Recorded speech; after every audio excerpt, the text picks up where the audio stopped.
Doncs benvinguts un cop més al Cafè de les Telecos, un programa de l'Associació Catalana d'Enginyers de Telecomunicacions que produïm aquí a Tecnotrens amb el patrocini de Banc Sabadell.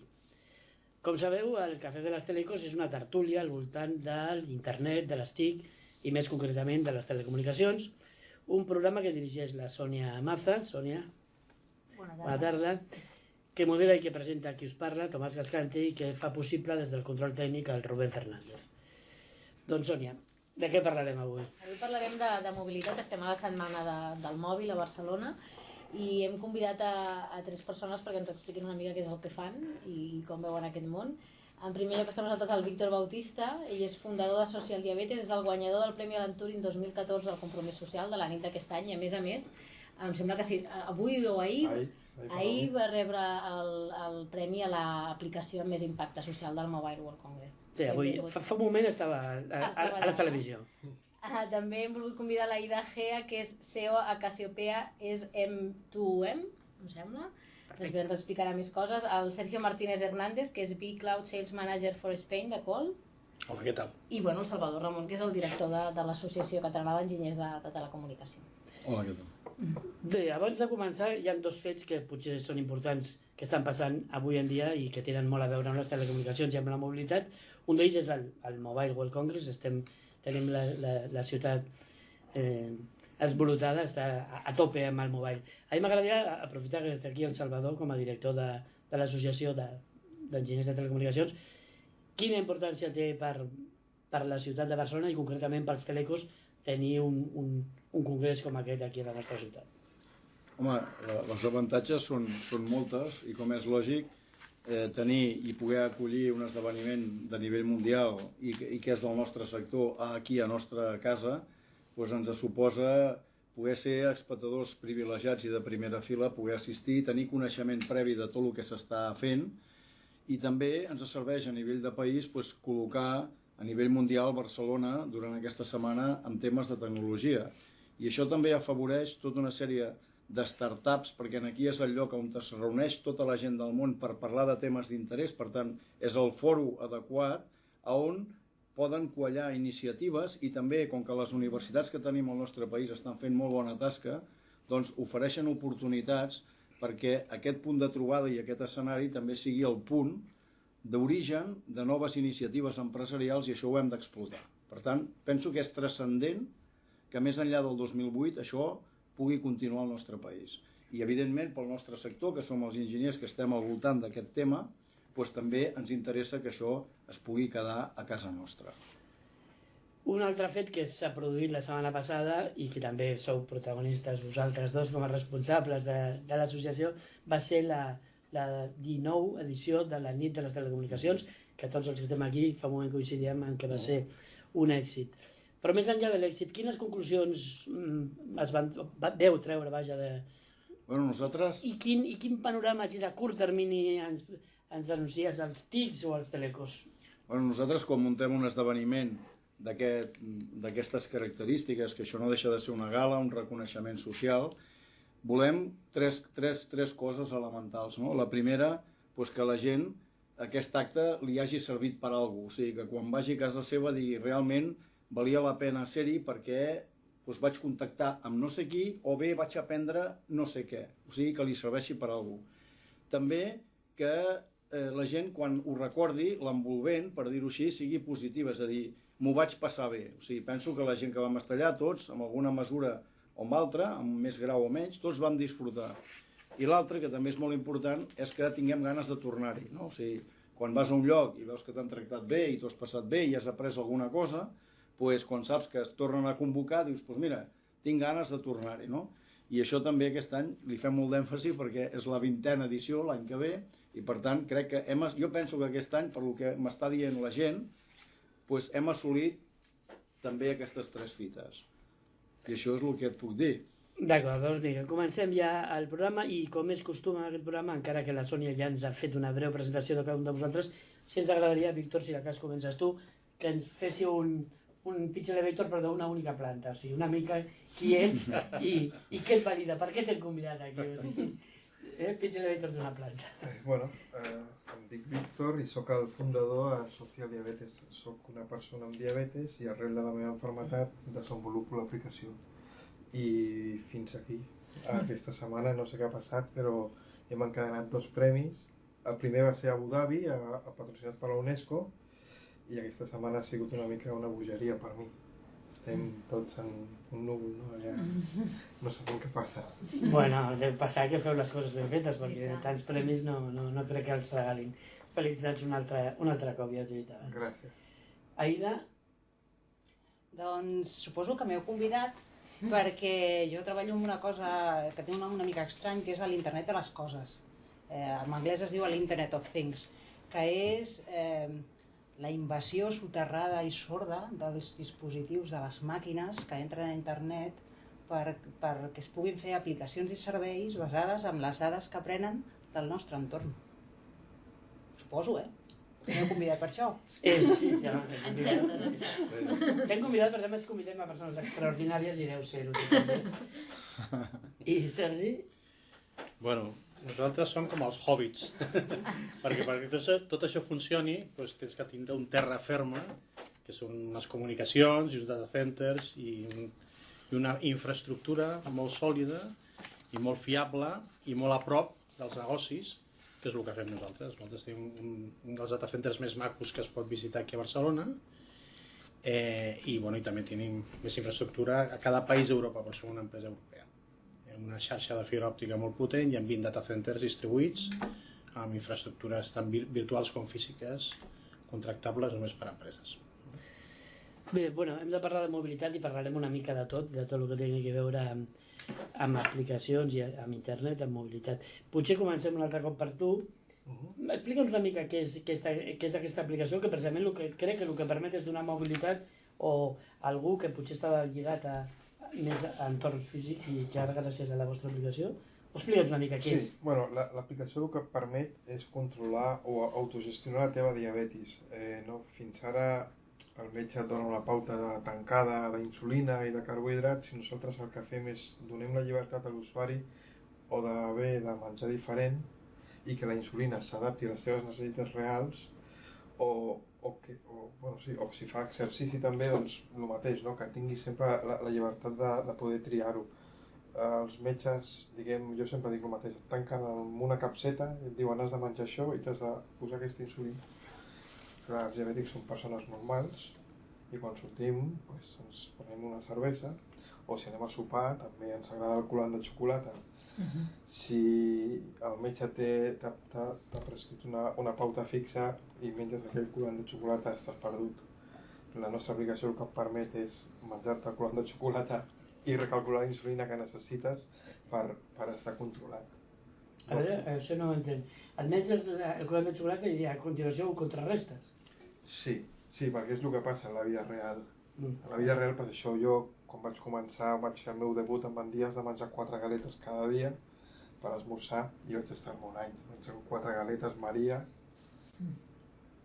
durant cada matí, fins que al final diu no, és que no puc més, que jo necessito canviar, necessito que sigui un entrepà o un dònut, perquè jo era un amant dels dònuts i clar, no podia. L'aplicació surt una miqueta d'això, de la necessitat de viure normal, com una persona normal. La persona normal no menja cada dia 4 galetes, no esmorza cada dia 4 galetes. I surt d'això d'una necessitat personal i funciona perquè... Llavors, és una aplicació que té uns inputs que digitalitzes tu, no fa un control. No, perquè hi ha molts glucòmetres al mercat i integrar-ho tot és una bogeria. A més, depèn del país, són servir uns altres. Aquí estem una mica retrasats perquè tenim glucòmetres que no són ni Bluetooth ni USB, no sé per què. Llavors és molt complicat fer la connexió amb el mòbil. Aquí una mica amb l'internet de les coses estaria bé que traguessin un protocol estàndard de salut, que em sembla que hi ha alguna cosa fet, hi ha un Bluetooth, però seria necessari que totes les farmes, laboratoris, anessin per aquest camí i fessin un glucòmetre estàndard perquè qualsevol pogués controlar amb el seu mòbil les seves mesures. Doncs ja que et referies a l'Aida, la internet de les coses és el que ve, no? Fins ara han estat connectats, primer hi havia webs, després les persones ens hem interconnectat entre nosaltres i ara sembla ser que des de la nevera, que algunes neveres ja fan spam, però sembla ser que tot des de les neveres fins a l'enllumenat públic i tot estarà interconnectat, es parlarà entre ells i sobretot parlarà amb els centres de gestió. Pues no sé, fes-nos també 5 cèntims de quin paper està jugant tu dintre d'aquest entorn. Doncs, mira, nosaltres fa aproximadament 2 anys jo formo part d'un fons de capital risc que es diu Amber Venture Capital, que va decidir que dintre de hi havia una part dels seus diners que es volia invertir en empreses de nova creació, en startups, i llavors vam decidir que volíem concentrar una part d'aquestes inversions en l'internet de les coses. I jo sóc la persona que d'alguna manera dono cohesió al projecte. Nosaltres invertim en companyies de l'internet de les coses que estan naixent o fins i tot si pensem que hi ha una oportunitat de mercat i no la trobem, la creem nosaltres, fem nosaltres l'anàlisi, fem el pla de negoci i després busquem les persones que la gestionin. I en aquest moment tenim dos projectes en marxa, un projecte de sensors sense bateries, sensors RFID, que són els sensors que quan anem a Zara i ens comprem un jersei estan a la samarreta. I aquesta gent del País Basc que es diu Farsense ha inventat uns sensors RFID molt especials que són capaços de no només dir jo soc aquest és el meu codi, que bàsicament això és el que diuen, jo soc aquest, diuen, bueno, a més tinc aquí un sensor que té aquesta mesura. I això és molt interessant per tota una colla de coses, com per exemple mesurar paràmetres a llocs que estan tancats, per exemple una tuberia del gas, o per exemple una màquina que està segellada i no es pot obrir, coses d'aquest estil. És un equip, són 6 persones, gent molt jove, molt bons, i nosaltres els estem ajudant a arribar al mercat. I un altre dels projectes que hem llançat, i aquest sí que l'hem creat nosaltres pràcticament des de zero, és una companyia que ha desenvolupat un sistema complet format de software, hardware i comunicacions, que bàsicament ve a millorar tot el suport i la traçabilitat del que nosaltres diem les mostres biològiques humanes, que en un primer moment estem parlant de sang humana i després s'aplicarà als teixits i als òrgans, des que es dona la sang fins que un pacient la rep amb una transfusió. I millora la seguretat i millora l'eficiència del tractament del producte. I bé, tenim previst altres llançaments per aquest any, però encara estem treballant.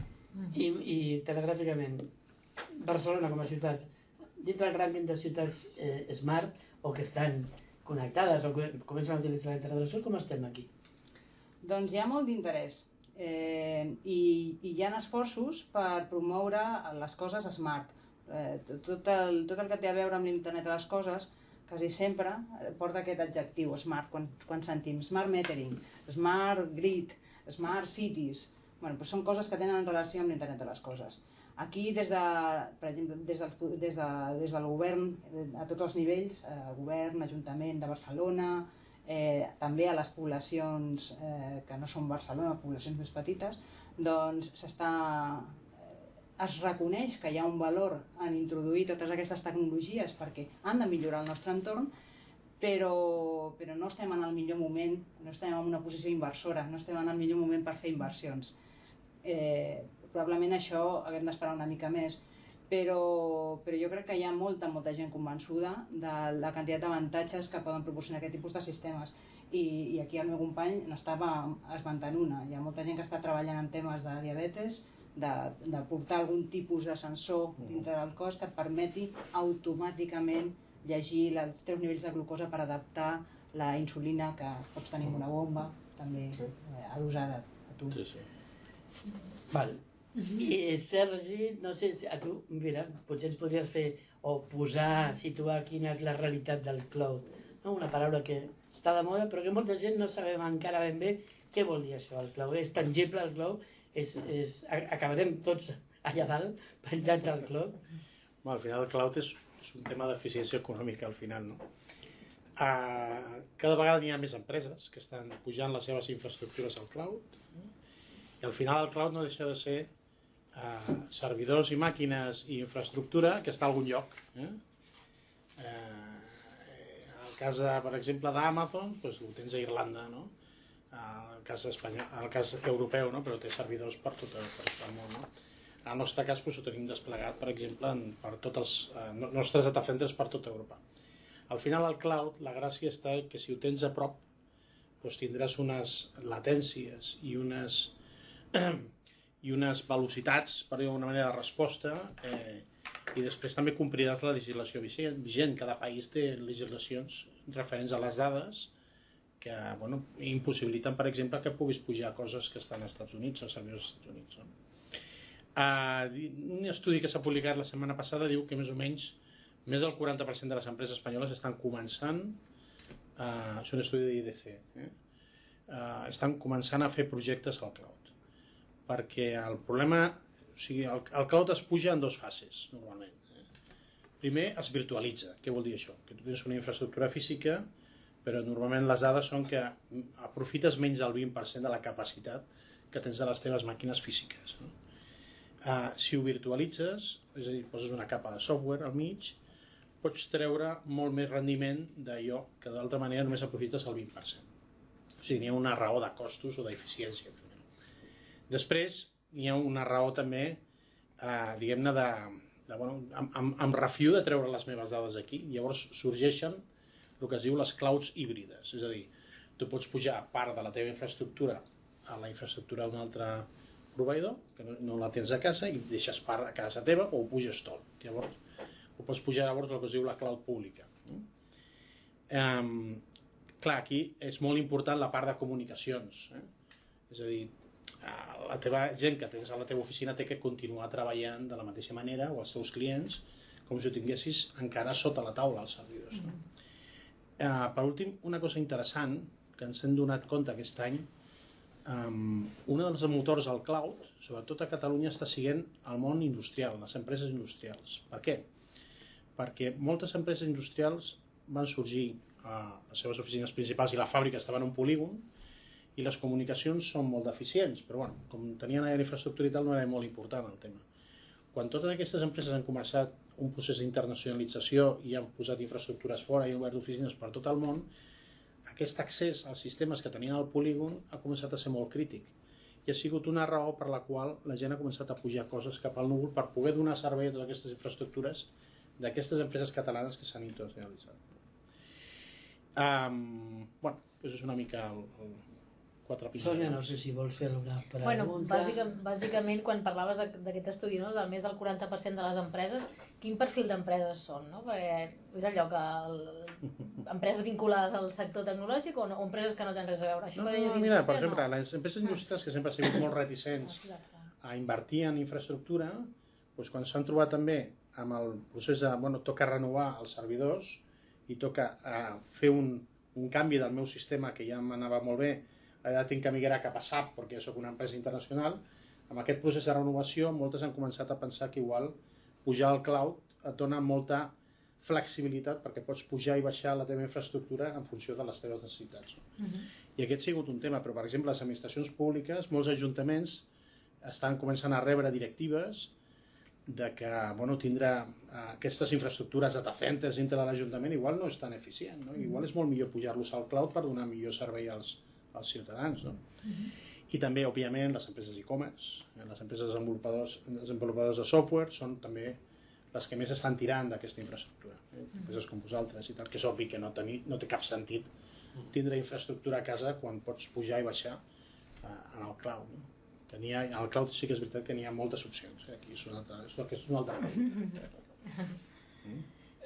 Mobilitat, apps, parlem una mica d'apps, expliqueu-nos alguna història sobre les apps. De moment jo crec que moltes d'elles, la teva excluïda evidentment, comença a haver-hi apps serioses i suposo que també les hi ha en gestió, però moltes encara són lúdiques, no? Són el Shazam o són el WhatsApp, el WhatsApp parlaríem anys. Però cap a on creieu que camina el mercat aquest de les apps i què acabarem fent des del nostre terminal mòbil? Segons... Vinga, no silenci. Jo crec que farem tot. O sigui, a l'ordinador, al sobretaula, bueno, de moment ja es venen més iPads, no?, que ordinadors. Amb la qual el proper pas és allò és més potent que molts dels ordinadors que hi havia fa 5 anys ja. Amb la qual jo crec que tothom treballarem amb el mòbil, arribaràs a casa i tindràs una base per ficar el teu mòbil controlarà la teva casa, el teu mòbil controlarà la teva salut. Jo crec que per aquí anirà la cosa.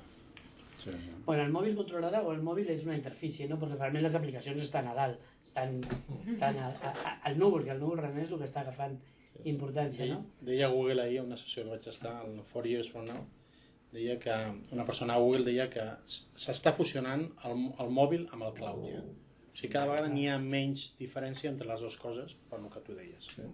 I és que la lògica puja cap a dalt, però la interfície i la manera d'interactuar està en les aplicacions i també en l'Internet of Things, que és una de les coses que més canviarà la nostra vida i jo estic convençut d'això, a més a més.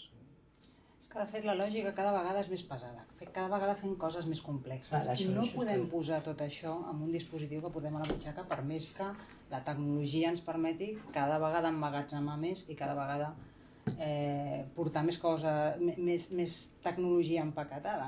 Jo crec que el mòbil serà el nostre ordinador de butxaca, però connectat sempre al cloud, que efectivament dona unes possibilitats de mantenir aplicacions i és on de debò hi haurà la intel·ligència de totes les aplicacions. Sí, que de fet això és tornar al principi dels principis. Quan va començar la informàtica hi havia els famosos centres de càlcul, les màquines monstruoses, i el que teníem els usuaris era un terminal absolutament tonto, era un teclat i un display amb el qual ens comunicàvem amb el servei. Ara està passant, el que passa que aquest servei clar, ha canviat moltíssim, és mundial, està interconnectat, bueno, estem anant cap a allò que algú apunta de la intel·ligència global, no? Intel·ligència, la paraula de saltar ja a un estadi posterior. Bueno, vinga, més coses. Parleu més del tema. Els terminals no seran tontos mai. No, van ser-ho. Jo he dit que van ser-ho. No, i després una altra cosa que crec, perdona, que canviarà o ha de canviar, igual que un dia va aparèixer el ratolí, que és un miracle, el ratolí és una cosa increïble, o el display, ara la interfície ha de canviar. Jo crec que al final ens comunicarem telepàticament, però abans oralment. Jo crec que... No, us ho pregunto, com està pujant el tema de la interfície parlada, no? Jo a Google ja li dic, per buscar, ja li parlo, i funciona bastant bé. No sé cap a on camina això, no sé si vosaltres sabeu o no, que ja comencis... Les Google Glass, l'altre dia l'Andreu Gans va fer un efecte, una demo amb el seu dron, però ja et comuniques amb elles amb ordres. És que aquí hi ha diferents coses. O sigui, quan tu vols, per exemple, tu fas una aplicació, és per donar una resposta i a partir d'aquí comencen a venir noves idees. Per exemple, si ara desenvolupem el sistema Galileo, que és un sistema que té una precisió molt més gran que el que té el GPS, a part que ens protegeix dels americans, perquè és un sistema que dependrem dels europeus, doncs et permet fer una sèrie d'avantatges que el GPS no té. Per què? Perquè és més modern i s'ha pensat més. Doncs això, si tens una sèrie d'aplicacions, temes de geolocalització, pots fer servir aquest sistema, o si fas una fotografia i amb unes coordenades, allà et pot llançar un discurs i tens un guia d'un museu i tu no cal ni que amb el teu mòbil pots fer. Es poden fer moltes coses. Però sí que és veritat que, a part de tenir els dispositius i de tenir el cloud, doncs l'intel·ligent és fer un algoritme que sigui capaç de gestionar totes les coses que es necessiten i les que puguin venir, no? I aquest algoritme, la gestió de Big Data, que és un tema que també és molt important, tot això amb l'ajuda del cloud i amb les noves eines tecnològiques que apareixen, doncs això, les ulleres aquestes, que al fin i al cap això són interfícies que una es pot anar acoplant a l'altra. La imatge, interpretació d'imatges, pots fer búsqueda de persones.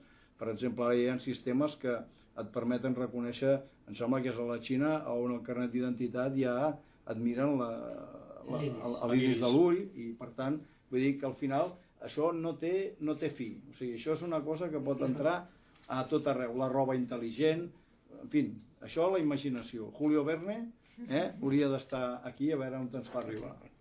Bueno, ja si vols liar-la podem començar a parlar, que no és la sessió d'avui, dels makers, que això ara és el hard que es popularitza i que tothom serem capaços de fabricar a casa o a la botiga de la cantonada un objecte, no? impressores 3D, talladores làser, fresadores digitals... Bueno, és tot un món brutal, que a part, aquest món que m'estic ficant, que, clar, té el bo d'internet, que no solament és el que fas tu, sinó que està compartit tot el coneixement, no? Això és el... Sí. Saps qui podeu invitar, a part temes aquests? A la Fundació SCAM.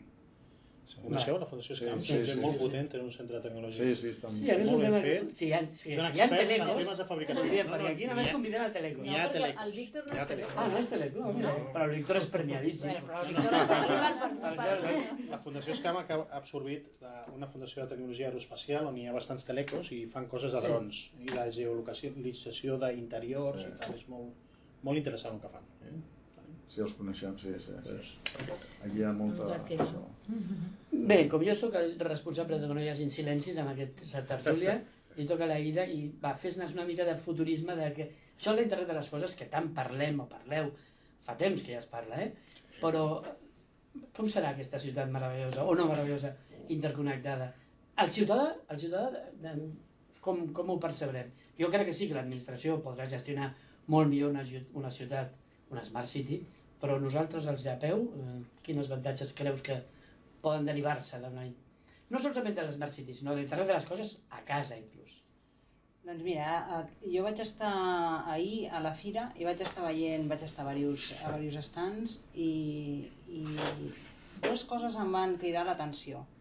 Primera, l'Smart Home, el Connect Home, és a dir, quines són les coses de l'internet de les coses que tindrem a casa, i allà doncs, es podien veure des de llums que interactuen amb les coses que passen, per exemple un detector de fum doncs, que enregistra una alerta i les llums s'encenen i es posen vermelles i et surt un missatge de televisió.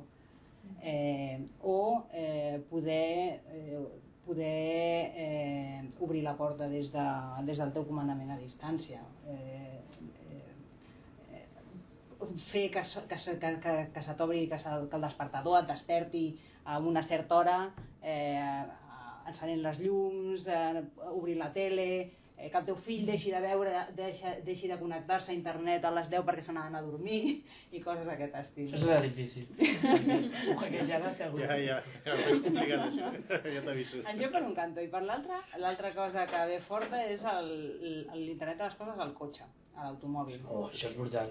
A tots els estants hi havia, no tots els estants, però a molts estants hi havia cotxes. L'electrònica que anirà dintre del vehicle és enorme, cada vegada serà més impressionant. De fet, jo crec que en el futur comprarem un cotxe amb l'Intel Inside o pel tipus de processador que porti, perquè realment les capacitats que t'oferirà el cotxe, la quantitat de serveis de connexió i d'aplicacions que et donen el cotxe seran bastant interessants. Però penseu que els gurús que ens estan dient cap a on va això, el que ens diuen és avui en dia tenim al voltant de 3.000 milions de dispositius connectats a internet. Som 7.000 milions al planeta, per això, per donar-vos una dimensió. El 2022 estem parlant que tindrem 18.000 milions de dispositius. És a dir, això es multiplicarà per 6. És a dir, és una barbaritat. Un terç dels ingressos, dels guanys que vinguin d'aquest nou negoci que apareixerà és electrònica, són aparells, i l'altre terç són serveis, és a dir, seran coses noves, aplicacions, nous serveis, noves funcionalitats que tots disposarem i serà molt... perquè el preu de la connectivitat està baixant en picat i per tant el preu de connectar una cosa a internet serà pràcticament nul·la.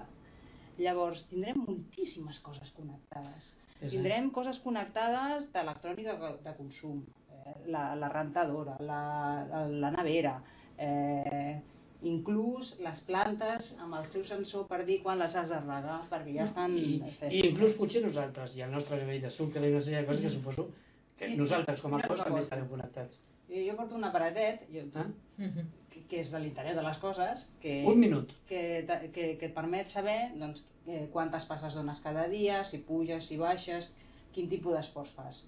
Ahir a la fira ja vaig veure això, on a més es podia parlar per telèfon.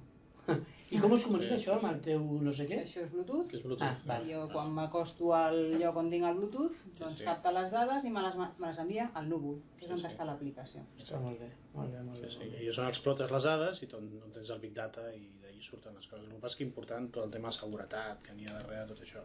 Clar, si tot està connectat, doncs clar, les dades estan allà per qui les pugui o les vulgui capturar. Avui no he posat el crono, he posat el minutero i estem al 59, això vol dir que ens queda menys d'un minut, com sempre. Pues res, us deixo despedir-vos. Preguntar una cosa, no m'ha quedat clar si Última. quan et prens el colant pots prendre la cervesa després. Ja és una mica massa. Una mica massa. Pot ser o colant o cervesa. Les dues coses es pot. Bé, doncs res, hem d'acabar. Avui acabarem amb felicitacions. Felicitacions a l'associació per la gran festa Sí. que veu fer. Felicitacions a tu perquè hi ha tants premis. Vosaltres dos perquè sou meravellosos. Moltes gràcies. I ja Ens està. veiem a la propera. Ens veiem a la propera i gràcies per la idea del proper programa o d'un dels programes que sí, és una nova idea. Pues res, com sempre, gràcies a tots i fins la Gràcies, propera. Tomàs. Adéu-siau. Gràcies. Gràcies a vosaltres.